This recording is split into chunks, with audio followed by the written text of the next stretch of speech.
Good morning, lovelies! Today, let's talk about racism. Specifically, racism in science fiction and fantasy. Now, this video is basically designed to be sort of a crash course on some of the most prevalent racist tropes and stereotypes that appear in genre fiction. We're going to talk about where they come from, why they're bad, and what authors can do to not write them in their stories. Specifically, my fellow white authors who do want to include diversity in their stories without pissing off Twitter. This is not a complete list, especially since I'm going to be focusing especially on science fiction and fantasy rather than fiction in general. So if I've missed something that you think is particularly important, please let me know in the comments. Be respectful, especially to other commenters. I'll have no bitch fighting in my house. Now, a quick disclaimer. Basically, like almost all of the most interesting things in life, this is a pretty controversial issue. And I am well aware of the fact that I am not an expert on this matter. There's a reason that when it comes to this channel, I usually talk most about sexism and gender issues. I like staying in my lane. But this is also an issue that everyone needs to talk about. And it's not fair to put the entire weight of fixing racism in our media entirely on the shoulders of people of color. So, without further ado, let's talk about 10 of the most prevalent racist tropes and stereotypes that persist in genre fiction to this day that turned up in my Google search. Number 1.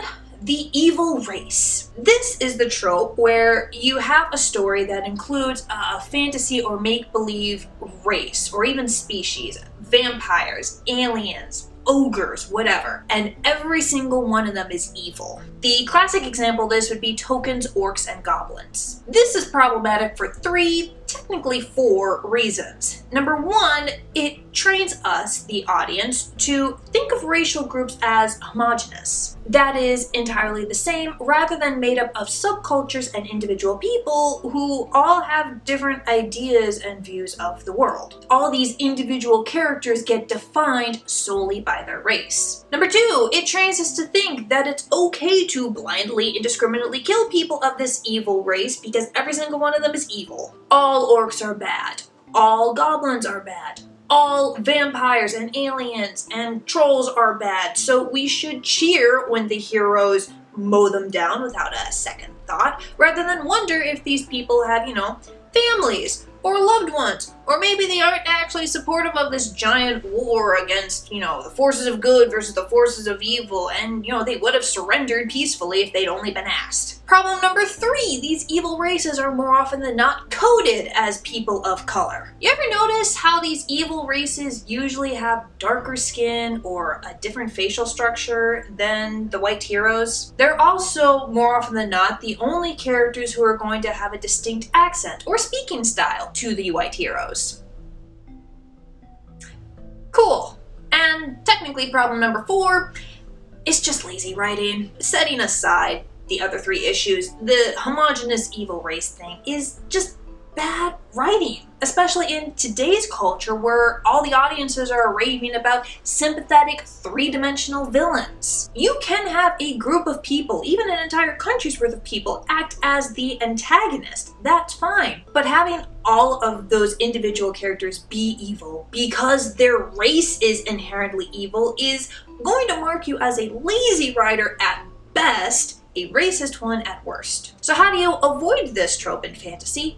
Easy. You don't write evil races. If you do need a particular large group of people to act as antagonist or say an antagonistic army, that's fine, you can do that, but you gotta humanize them. Avatar: The Last Airbender did this very well with the Fire Nation, especially in the third season. We want to stop the Fire Nation. We know that their mission of world domination and then later world destruction are very bad, and that needs to be stopped. But the Fire Nation itself is made up of individual people, families, subcultures, towns, villages, and we get to meet all of that and see all that. And they all have their own issues, problems, hopes, dreams. A lot of them have just been brainwashed into thinking that this is the right thing for the Fire Nation to do, for the world to do. So we sympathize with them even as we're cheering for the Fire Nation to go down. Trope number two, all people of color are villains. Okay, so your fantasy or science fiction story might not have an evil race per se, but every single character of color, or more likely, the only character of color, is a bad guy, while all of the white characters get to be heroes, or all the heroes are white characters. It's cool. It's not like there's, centuries of literature and movies that have been used to vilify people of color and brainwash society so that white people could further exploit, hurt, and murder people in communities of color. It's fine. It's all fine. There is nothing inherently wrong with a BIPOC villain. Hell, one of the most iconic villains of all time is a black man turned out by Marvel. It's when all of the heroes going against them are white that we have a problem, because now you're basically subtexting it as people of color are villains and white people are heroes. So how do you avoid this? You make at least one of your heroes, preferably more people of color. Boom! Done! Number 3, the white savior trope. This is when a white character comes along to rescue a person or community of color in a story that's not actually supposed to be about the person or community of color, but rather the white person and how they're such a good guy for doing this. This trope originated in the era of Manifest Destiny and White Man's Burden, when the imperial powers of Europe and the United States convinced themselves that it was actually a good thing that they were subjecting millions of people to their tyrannical colonial rule because they had to save those communities of color from themselves. White men were burdened with the responsibility to help these other cultures, and of course take all their land, gold, jewels, and resources. The indigenous people didn't resent the white people's presence, they welcomed it. Never mind the centuries of rebels and revolts and speeches and literature denouncing the colonists and their attempts to help.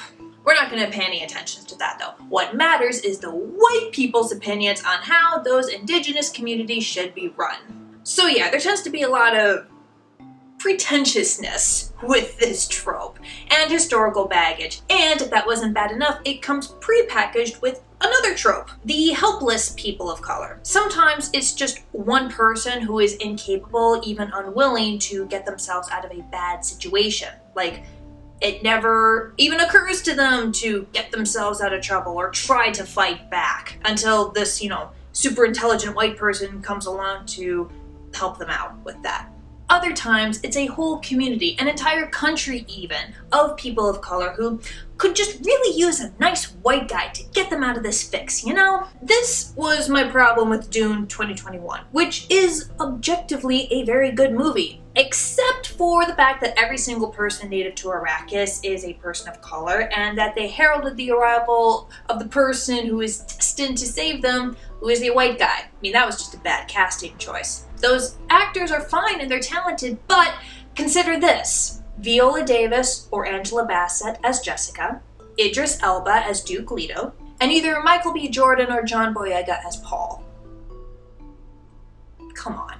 So how do you avoid this, other than, better casting choices? If the fantasy community of color that you've created really are in a tight spot, and the story focuses on their liberation or rescue from their tyrannical overlords, you have a couple of options. Option 1, they save themselves. Oppressed communities tend to get really good at organizing themselves and fighting back against their oppressors. You can look at historical examples of real-life people who have helped do this and have helped lead their own communities of color out of tight fixes. Harriet Tubman, Martin Luther King Jr., Cesar Chavez, Gandhi. But let's say that this community really does need a helping hand from more powerful allies and outside forces. Kind of like how the American colonies really needed France in order to beat back the British Empire during the American Revolution. In that case, you need to, option 2, keep the story's focus on the oppressed community rather than the saviors. Most white savior stories tend to focus solely on the white character, and they give them this whole narrative arc on how they're going to be a better person now, while the people that they're saving are more like footnotes and props who don't get that much of a narrative arc outside of helping these white people become better people. Don't do that. Keep the narrative where it belongs, on the people of color. White allies in these types of stories should be secondary characters at best. Number 4, the plot device of color. I'm using this as an umbrella term for a variety of far more specific stereotypes and tropes that tend to have the same problem in common. These would be the magical Negro, the wise native shaman, the sassy black friend, the spicy Latina friend, the faithful servant, etc. Basically, we have a character of color whose sole purpose, their very existence in the story, is purely for the white character. They will have little to no narrative arc, and if they do, it will revolve entirely around the white person. They only appear in the story to offer guidance and advice to the white characters, or even bail them out of trouble, sometimes at the expense of their own life. It's almost a reverse of the white savior trope, where the white character needs help and a character of color will suddenly appear to bail them out. Except, again, the narrative focus is solely on the white character, and once they've learned their valuable life lesson, the character of color magically disappears from the story. So how do you avoid this in your own writing? Especially if your main character is a white person and you want their best friend or their, support character or their mentor or whoever to be a person of color. Well, the Makomori test was originally designed for women and female representation in stories. To pass it, you needed to have at least one female character who has a narrative arc that does not revolve around a guy. To avoid the plot device of color trope, we're going to tinker with this just a little bit. You must have at least one character of color who has a narrative arc that does not revolve around a white person. And you're good.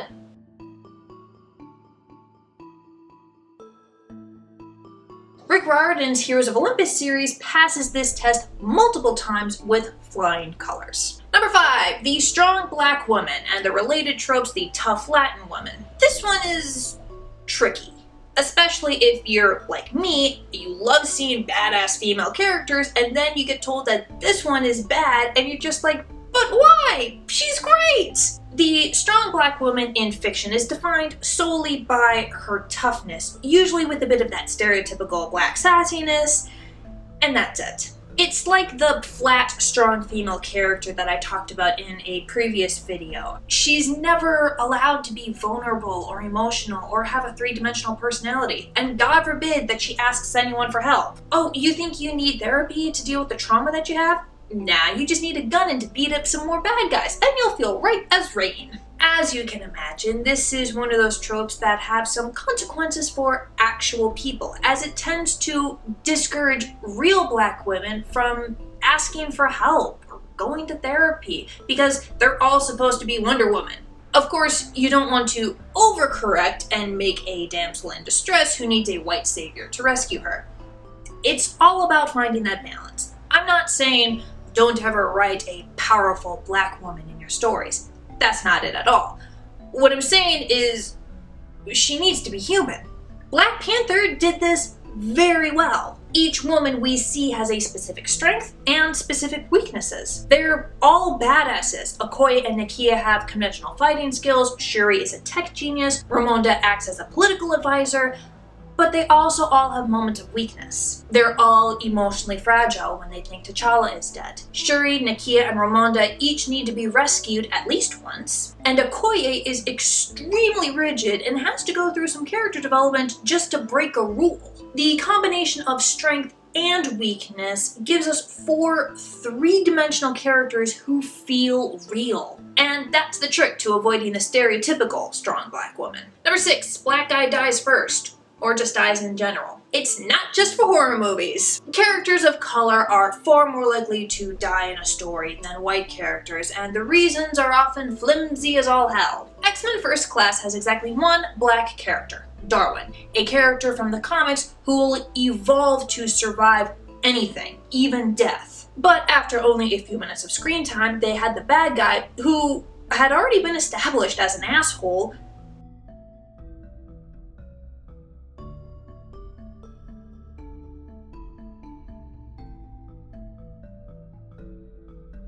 They literally only killed this guy, who again is supposed to be immune to death because he's black. Basically, if you start your story with a few characters of color, but you end the story with an all-white cast, you got a problem. So how do you avoid this? Well, the easy answer would be just don't kill any characters of color.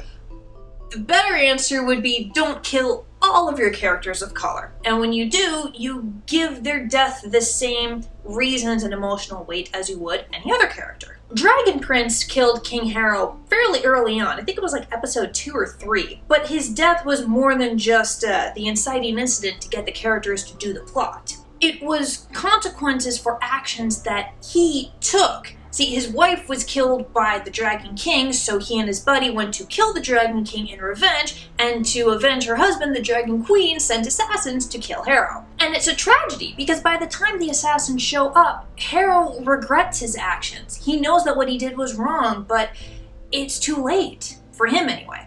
So, the death is not meaningless. It's not just to inspire other characters to do the thing. It falls in line with the story's theme and core messages, and even though we've only known Harrow for a couple of episodes, by the time he dies, the death hurts. And Harrow is far from the only major character of color on that show. His son Ezra takes the throne next season. See, if you're a writer like me, who enjoys killing a few characters off, but also does not enjoy being called a racist, then having a wide variety of diverse characters in your story literally lets you have your cake and eat it too. Number 7. Hypersexualized, fetishized, exotic characters. This would be the Jezebel, the spicy Latina, the Lotus Blossom, and the Dragon Lady stereotypes. Because racism isn't enough, let's add some misogyny in there too. Although male characters of color are often hypersexualized as well, it's more often than not the women who have to deal with this trope. These characters are sexualized and objectified to a ridiculous degree. They'll either exist only for the hero to bang or receive as a reward for saving the day, and or use their sexuality as a weapon against him because they're actually the villain, and a woman who is confident in her own body and sexuality is automatically bad news. But I mean, half the time, they're just there to be living sex toys for the male audience to ogle over. So how do you avoid this? Well, there's nothing wrong with characters who are confident and good at sex, and if you want to write porn, write porn. But people are more than just sex appeal. They're people. Give her a three-dimensional character, hopes, dreams, weaknesses, opinions on her favorite fandoms or sports team. Give her an arc outside of wanting or getting a man. Alternatively, you can write a woman of color who is not sexualized in any way and doesn't get romantically or sexually involved with the leading white man, like Mako Mori in Pacific Rim, because not every single story needs a ton of sex or a romantic subplot. Good God! Number 8. Every Asian knows martial arts. It's not that no Asian character should practice the specific style of martial arts unique to their culture, but every character, every single one of them. Oh, you only have one Asian person on your cast for an action movie? Gee whiz, I wonder what their special skill is. We call that a racial stereotype. If you need a character who is proficient in, say, Chinese wushu, and you want that character to be Chinese because you want to avoid cultural appropriation perhaps, that's fine. But then you need to have a second Chinese character who broke a knuckle when they were a kid trying to break through a board, and now they absolutely refuse to have anything to do with martial arts whatsoever. Shang-Chi is a superhero martial arts movie, so obviously the majority of the cast, who are almost exclusively Asian, are going to know martial arts. Except for Katie. She is in fact pretty useless in a fight until she learns some archery, and even then, that's not actually martial arts. She should still stay far away from any fistfights. And Wong also is not a martial artist, he uses magic instead. Number 9, when the writer has not done any research on a real-life culture or their dialect. It's less of a trope and more of a critical writing error. Like, okay, the story may take place in, say, Tokyo, but the writer has never been there, and they couldn't be bothered to do more than just Google search some popular tourist attractions. Lazy Googling is good for a YouTube video, but it is not good for a novel. Other writers will try to make it obvious that their characters are a person of color. Let's say they're black. So they'll try to write Black English or African American vernacular English as part of their dialogue. Except that they think that African American vernacular English is just bad English with poor grammar, when in fact AAVE is a sub-language within English that has its own rules of spelling, grammar, and sentence structure. And they end up pissing off the readers because they could not be bothered to know about that. So how do you avoid this? Easy. You do your research. And then you grab some beta readers who have actually lived through these experiences so they can help you out if you did anything wrong. And number 10, there are no people of color in this story, period. The story is set in an epic fantasy world with a setting loosely inspired by medieval Europe or the Vikings or ancient Rome. There are dragons, witches, and unknown monsters lurking in the woods for our heroes to face. But no people of color. That wouldn't be realistic. I went off about this on my least favorite fantasy tropes video, but I will go off again. If you're trying to justify your racism by saying no people of color existed in Europe, so you can't write any in your fantasy story in a fantasy world that does not exist and thus where you make all the rules, guess what? You're still wrong! African, Middle Easterners, and Asians were in Europe well before the 16th century, and vice versa. Africa is right across the Mediterranean. The Romans conquered a good chunk of it. And how did you think Shakespeare knew about Moors? Do you think he astral projected? Middle Easterners and Asians were sharing their goods, ideas, and war with Europe before and after Alexander the Great tried to conquer them. Look at the Mongolian Empire. They took over a third of the world, including a good chunk of Europe. A third! And what, you think people didn't travel before they had cruise ships and airplanes? The indigenous population of more than half of the Pacific Ocean can all be traced to one ethnic group of people who thought that sailing across the terrifying unknown expanse of Deathwater was a fun family activity